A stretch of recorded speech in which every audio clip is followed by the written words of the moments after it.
Hello, everyone. This is Independent Conservative. Thank you all for joining me once again. So I want to kind of like extend my conversation that I had about the idea of Donald Trump, the Trump administration, rather, taking control of Cuba. Okay. And someone would even kind of like ask me a question, ask a rhetorical question, kind of like in the comment section about, is this good or not? Then they ask the question, well, ask the Cubans. My answer to that I kind of gave in the last video, okay? And from what I understand, many of the Cubans are rejoicing over that because you got to understand the history of communist Cuba. But anyway, in this video, it's kind of like part 2 of that subject, but it's a little bit different. It's dealing with this idea that there are some Cubans, I think mostly in Miami, which is said to be, according to the audio clip I'm going to let you guys listen to, the news audio clip that I'm going to allow you guys to listen to, states that Miami is the largest Cuban hub, if you will, in the world.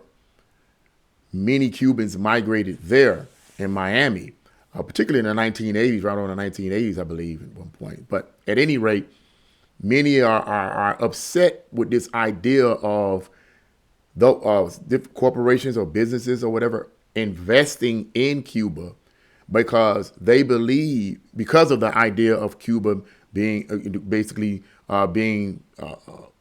going downhill, if you will, okay, about to be taken over or whatever, because of this electrical problem that they've been having. The electrical grid is down, and due to financial situations, we're going to get into that in the audio clip, and that has caused some problems with the electricity, and many Cubans are suffering from that. And this whole idea of someone on the outside investing in Cuba, to many of these Cubans is a problem because they feel that this would be a direct lifeline to the communist Cuban government and it won't really help the regular people. So let's get right into this. Let you guys listen in on this audio clip here, and we're going to have a discussion about this. Yeah, it's a lot of stuff going on here, man, We begin here with a new message from one of Cuba's top officials. Cubans living abroad may soon be able to invest in private businesses on the island. The country's deputy prime minister announced a possible shift during an exclusive interview with NBC News today. The news comes as protests are continuing on the island amid a deepening economic and energy crisis. Shanae Amara is live at Loomis Park in Miami, where activists are rallying to support protesters, and they're reacting there to the news.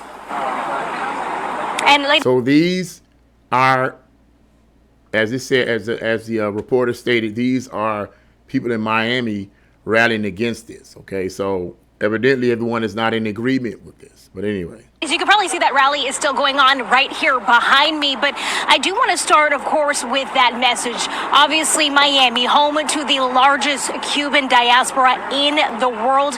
Any news coming from that island is deeply personal. But the announcement today is one that I would say was not welcome news here. So I do want to start off with that. Abierta, tener una relación comercial. Cuba open to a commercial relationship. Those words from Cuba's deputy prime minister, a man considered the economic czar for Cuba, Oscar Perez Oliva Fraga. Now, he sat down with NBC News reporter George Solis to lay out a new economic vision for the island. In that conversation, he said the island wants to attract foreign investment, including from businesses in the United States and from Cuban nationals living abroad in places, of course, like Miami. That is obviously a significant announcement for a country that has a long limited private enterprise. But now during that interview, he also pointed to a major roadblock, a barrier, the U.S. trade embargo. Fraga says it cuts Cuba off from international finance, technology, and markets, and most recently, that fuel crisis. Now, Cuba has not seen fuel coming in 3 months, with power outages lasting up to 16 hours a day. Back here in Miami, during this press conference organized by Movimiento Democracia, I heard from both Cuban Americans and Cuban nationals who say investing would be giving the regime a lifeline when they believe it is so close to falling. Now, let me say this right here. Notice what she said, that many of them believe that this will be giving the regime, the communist Cuban regime, a lifeline when it's so close to falling. I would say that what I think that they're saying is that, okay, outsiders start investing in businesses in Cuba. Okay, now that may sound good. That's good for the investors, but many of these people feel like it's not good for them, and the reason for that is many of the Cubans feel that it's not good for them, and I believe that the reasoning for that is because they feel that all that's going to happen is that the communist Cuban government is going to take the money and hoard it to themselves like they did before. As the article states here, if you read the article, and I'll leave it in the description box below, Breitbart News, it states that Cuba, since 1959, has been in abstract poverty due to the communist regime. And the question inevitably is these investments going to put money in the pockets of the regular Cubans? And that's what I think the issue is coming in. Okay, yeah, these investors, come on in. Yeah, for the Cuban communist government, yeah, come on in. And whatever money that's made is going to go in their pockets, and they'll distribute and dilly out whatever they want to dilly out, like communists do, like communist government do. We hoard all the money and hoard all the goods because we control it all, and we divvy it among the people as we see fit. That's what I think they're talking about here. But let's go on. That's what I believe they're talking about. We don't want that. The regime is at the end of the rope. If it was before, maybe, it might be an approach. But right now, just send the regime a lifesaver so it doesn't fall to stabilize the economy. Does it make sense to you? If we don't have any... Notice what he said. To send them a lifeline so that it don't fall. To send the regime their lifeline so they don't fall. When they're on their way to falling. And the way this guy sees it is, the Cuban sees it as that's helping the regime. It's not helping us. Because all they're going to do is take it and be empowered and use it like they did before. It's not helping us. Anyway, let's go on. Change in political rights. If we don't have any political guarantees, there's no economic change that's possible. Notice what she said. If we don't have any, another Cuban said, if we don't have any political change in the voting and all, political changes and things of that nature, none of this stuff means anything to us. The regime is still in power. That's what they're arguing. That's what these two Cubans are arguing. The regime is still in power. We want the regime to be taken out. We don't want the Cuban regime. We don't want the communists in power, is what they're saying. Why come in now? Let them fall. Let them fall. Is what they're saying. And then bring in the investments and put in maybe a puppet government or whatever. I'm pretty sure a lot of the Cubans wouldn't mind that if you put in a puppet government, that puppet government is not going to be as oppressive as, or if oppressive at all, as the communist Cuban government is. They want them to fall completely, because of all the hell they put the Cubans through. And they see this as a lifeline to help the Cuban government, not the people. The Cuban government is communist. They're liars. They're thieves. That's what they are. Communists are thieves. That's what people don't understand. Communists are thieves. They're evil people.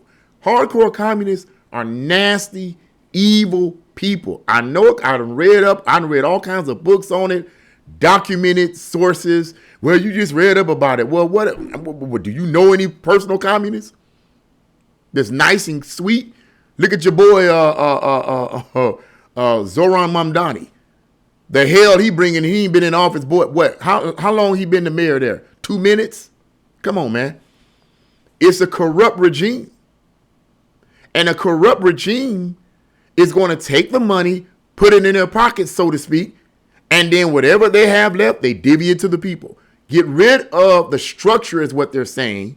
Get rid of the structure, okay? Then put someone else in. Change the political environment. Don't just come in and start investing. Change the political environment, because these are the people that's giving Cubans hell. Let's go on.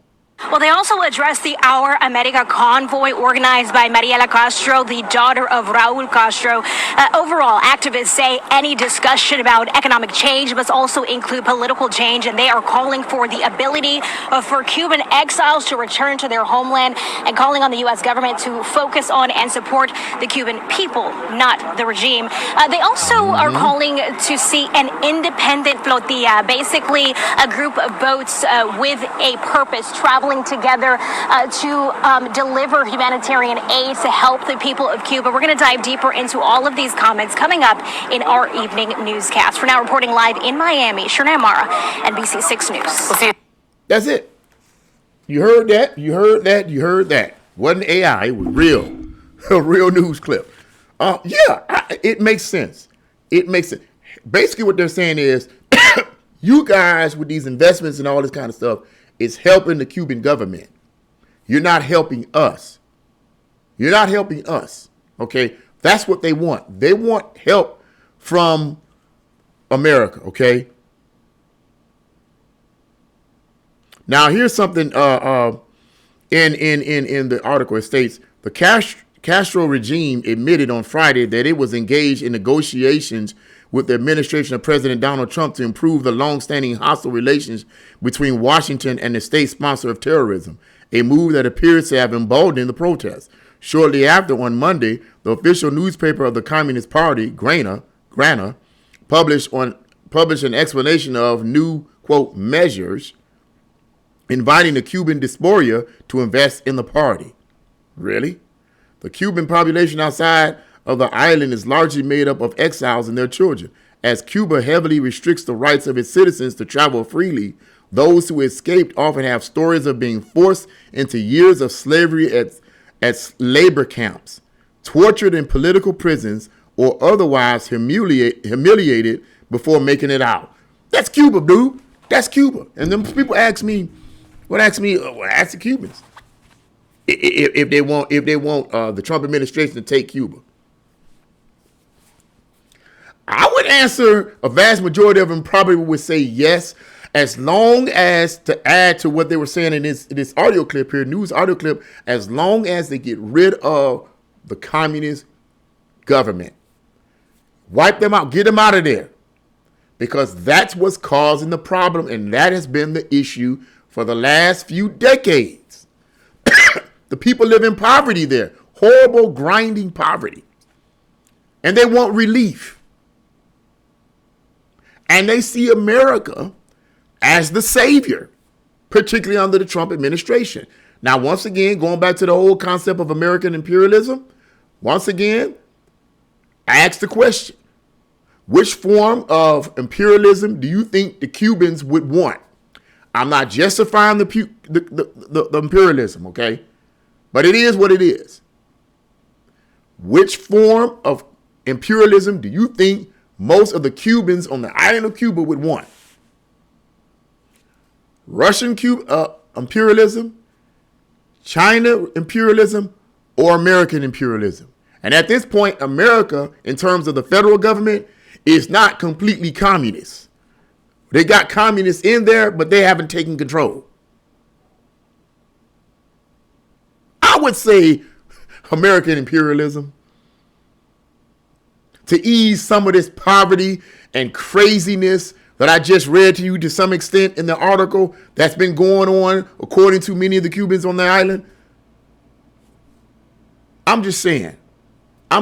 So this whole idea of investing, have them invested, they're like, man, no. Get rid of the Cuban government. We need your help. Regular Cubans, we need your help. We need your help. That's what they're saying.